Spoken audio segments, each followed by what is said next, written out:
రాజేష్ గారు నమస్తే సార్. నమస్తే. సార్ మనకి ఆ ఒక్కటి అడక్కు అని ఒక సినిమా ఉంది సార్. మంచి కామెడీ సినిమా. అందులో రావు గోపాలరావు పక్కన సెక్రటరీ అనుకుంటా. సెక్రటరీ బ్రహ్మానందం గారు ఒక క్యారెక్టర్ చేస్తారు. చావు వార్తలను నవ్వుతూ చక్కగా సంతోషంగా చెప్తాడు. అలాగే ఏదన్నా హ్యాపీ న్యూస్ని మాత్రం బాధపడుతూ చెప్తారు. నాకు జగన్మోహన్ రెడ్డి గారిని చూసినప్పుడల్లా అలాగే కనిపిస్తుంది. ఎక్కడికైనా శవాన్ దగ్గరికి వెళ్తే ఆయన నవ్వుతూ చూస్తాడు శవం వైపు. అలాగే నిన్న మన ఈ పేలుళ్ళలో జరిగినాయి కదా, ఈ వైజాగ్ అచ్యుతాపురం పేలుళ్ళు. అక్కడికి వెళ్ళి వాళ్ళని పరామర్శించేటప్పుడు కూడా మొహంలో ఆనందం ఉబలాటం, అది ఒక కడుపు తన్నుకుంటా వస్తుంది ఆనందం. ఈ మనుషులు అంటే ఇలాంటి వాళ్ళు మీరు ఇదివరకు ఎప్పుడైనా చూసారా? సినిమాలో చూడడం ఏమైనా? అసలు ఏంటి మీ ఒపీనియన్ ఏంటి చెప్పండి సార్. మామూలుగా జగన్మోహన్ రెడ్డి గారికి ఆయన రాజకీయం కొనసాగించుకోవడానికి ఎక్కడో దగ్గర ఎవరో ఒకళ్ళ మరణం సంభవించాలి. అంటే మనం కొంచెం హార్ష్ గా మాట్లాడినట్టు అనిపిస్తుంది కానీ గతంలో విక్రమ్ ది శివపుత్రుడు అని చెప్పని ఒక సినిమా వచ్చింది. ఈ మధ్యకాలంలో జగన్మోహన్ రెడ్డి గారి రాజకీయ వైఖరి చూసిన తర్వాత ప్రజలు ఈయన శవపుత్రుడు అని చెప్పని ఆయనకి నామకరణం చేశారు. అంటే విక్రమ్ శివపుత్రుడు స్థానంలో ఈయన శవపుత్రుడు. మామూలుగా ప్రజా సమస్యల గురించి, ప్రజలు ఎదుర్కొంటున్న కష్టాల గురించి స్పందించకపోయినా ఎక్కడైనా ఎవరైనా చనిపోతే మాత్రం తప్పనిసరిగా రాజకీయం చేయడానికి ముందుంటాడు జగన్మోహన్ రెడ్డి గారు. ఈ మధ్యకాలంలో మనం గమనించిపోయాం, వినుకొండలో జరిగిన రషీద్ హత్య సంఘటన. వాస్తవంగా ఆ హత్య వ్యక్తులకు పరిమితమైన ఘర్షణ కారణంగా జరిగిన హత్య, రాజకీయాలకు సంబంధం లేని హత్య. అయినా సరే దాన్ని రాజకీయానికి, ప్రభుత్వానికి ఆపాదించేసి ఆ రషీదు తమ పార్టీ కార్యకర్తగా చిత్రీకరిస్తా అక్కడికి వెళ్ళి చేసిన హంగామా చూసాం.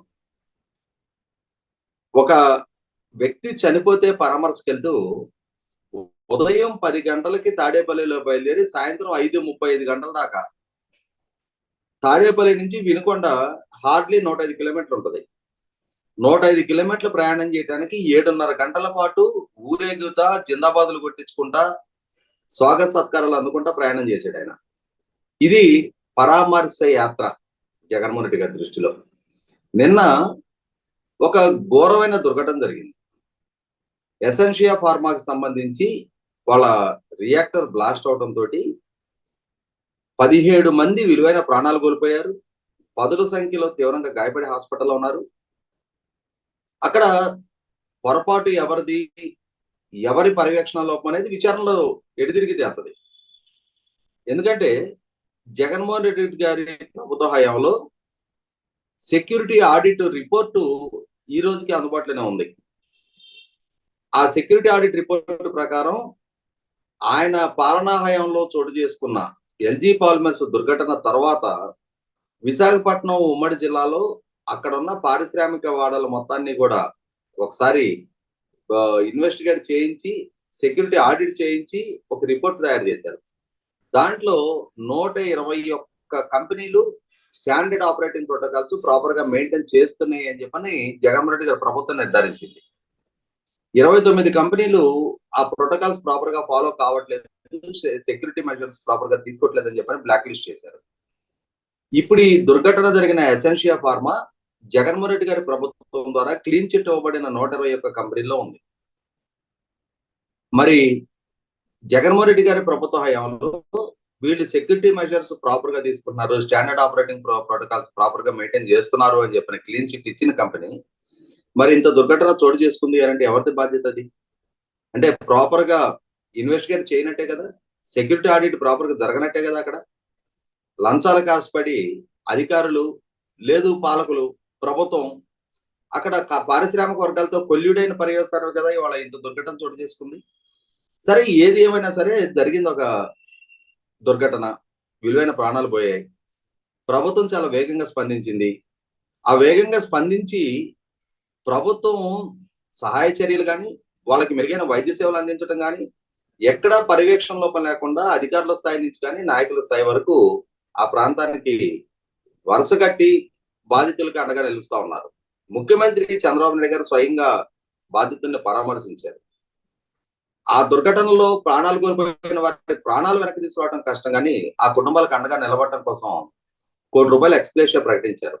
తీవ్రంగా గాయపడిన వాళ్ళకి 50 లక్షల ఎక్స్‌గ్రేషియా, పాక్షికంగా గాయపడిన వాళ్ళకి 25 లక్షల ఎక్స్‌గ్రేషియా ప్రకటించారు. ప్రభుత్వ పరంగా ఆ చర్యలు తీసుకుంటూ ఉన్నారు. కానీ జగన్మోహన్ రెడ్డి గారికి ఇంత పెద్ద సంఘటన జరిగింది, ఇన్ని ప్రాణాలు పోయాయి. ఆయనకి రాజకీయం కొనసాగించుకోవడానికి ఒక స్టఫ్ దొరికింది. దాంట్లో భాగంగా నిన్న ఆయన అక్కడ పర్యటిస్తూ ఆయన చనిపోయిన బాధితుల కుటుంబాలని పరామర్శించడానికి వచ్చినట్టుగా లేదు.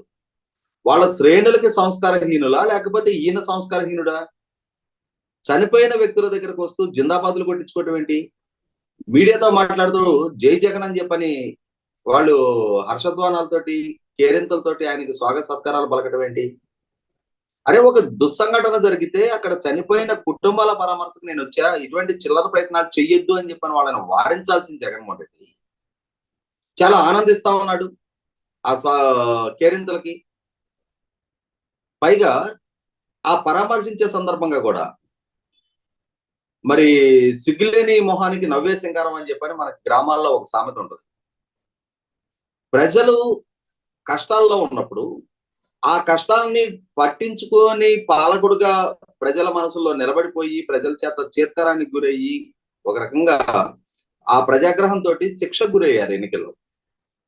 అటువంటి మీరు నవ్వుకుంటా వాళ్ళని పరామర్శించడం, పైగా అది ఎంత దూరం వెళ్ళినాయి అని అంటే ఆయన పక్క రూమ్ లో పేషెంట్ ని పరామర్శిస్తున్నప్పుడు యువతల రూమ్ లోకి వచ్చి అధికారులు, డాక్టర్లు ఆయన వస్తున్నాడు, మీరు కూర్చొని కాదు పడుకొని ఉండండి, మీ కొడుకు ఇక్కడ నిలబడి ఆయనకి సమాధానం చెప్పండి అని చెప్పని. అంటే పేషెంట్ ని పరామర్శించడానికి జగన్మోహన్ రెడ్డి గారు వస్తుంటే పేషెంట్ ని సిద్ధం చేస్తారా? జగన్మోహన్ రెడ్డి గారు సిద్ధపడి రావాలా? అంటే ఒక డ్రామా నడిపించారు. ఈ ఓదార్పులు, ఈ పరామర్శ యాత్రల పేరిట నిన్న ఒక డ్రామా నడిపించారు, రక్తి కట్టించే ప్రయత్నం చేశారు.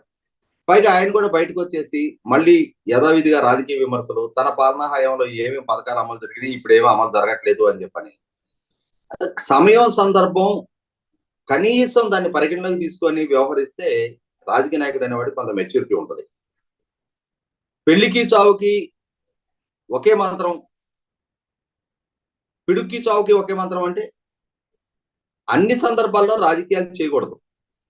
రాజకీయ పార్టీలు రాజకీయాలు చేస్తాయి. ఇవాళ అసెంబ్లీలో ప్రజల నుంచి ప్రాతినిధ్యం వహిస్తున్న ఏకైక ప్రతిపక్ష పార్టీగా ప్రజల కష్టాల్లో ఉన్నప్పుడు వాళ్ళని పరామర్శించడాన్ని, ఓదార్పు వాళ్ళకి అందివ్వడాన్ని ఎవరు తప్పుపట్టరు. కానీ దాని మాటున వాళ్ళ కష్టాల కన్నా ఈ రాజకీయపు పోకడ ఎక్కువైతే ప్రజలకు వెగట పుట్టుద్ది.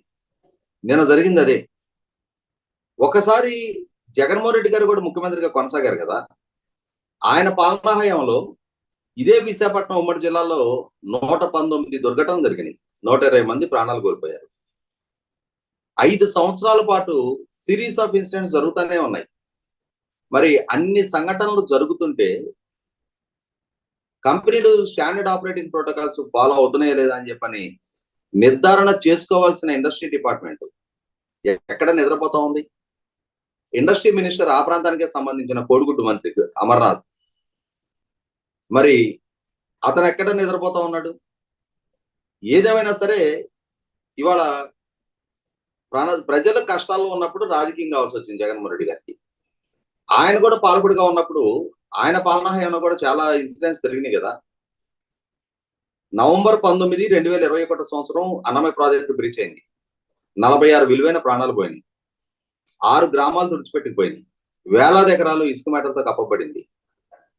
డిసెంబర్ 2వ తారీఖు తీరింది జగన్మోహన్ రెడ్డి గారికి వాళ్ళని పరామర్శ చేయడానికి 13 రోజుల తర్వాత. కచ్చలూరు బోటు ప్రమాదం జరిగితే ఆ బాధితుల మొహం కూడా చూడాల. తర్వాత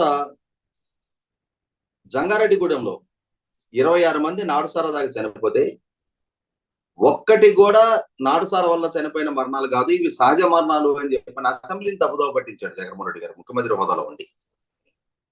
తిరుపతి రుయా హాస్పిటల్లో కోవిడ్ క్వారంటైన్ సెంటర్ గా ఉండి, కోవిడ్ సెంటర్ గా ఉండి ఆక్సిజన్ కొరతతోటి 45 మంది ప్రాణాలు కోల్పోతే ప్రభుత్వ పరంగా తను అడ్మిట్ అయ్యేటానికి కూడా ఆయనకి ప్రెస్టేజ్ భంగం అయింది.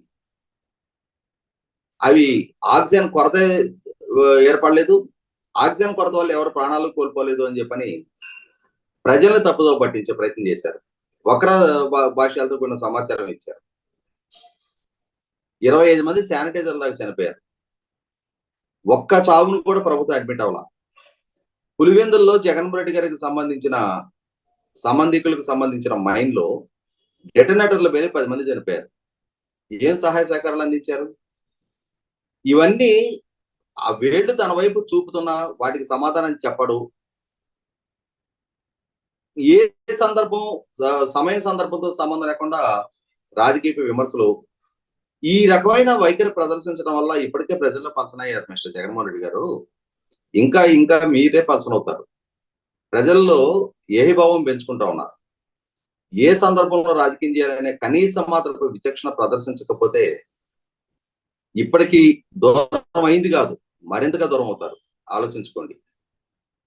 రైట్, చూద్దాం సార్. మరి దేనికంటే కొన్ని నేచర్ అనేది మనిషి విధానం, స్వభావం అనేది పుట్టుకతోనే వస్తుంది అంటారు కదా, అది బహుశా మారడం కూడా కష్టమే అని నా ఒపీనియన్. చూద్దాం, మరి నన్ను తప్పని కాలం రివ్యూ చేస్తామని ఆశిద్దాం. ధన్యవాదాలు సార్.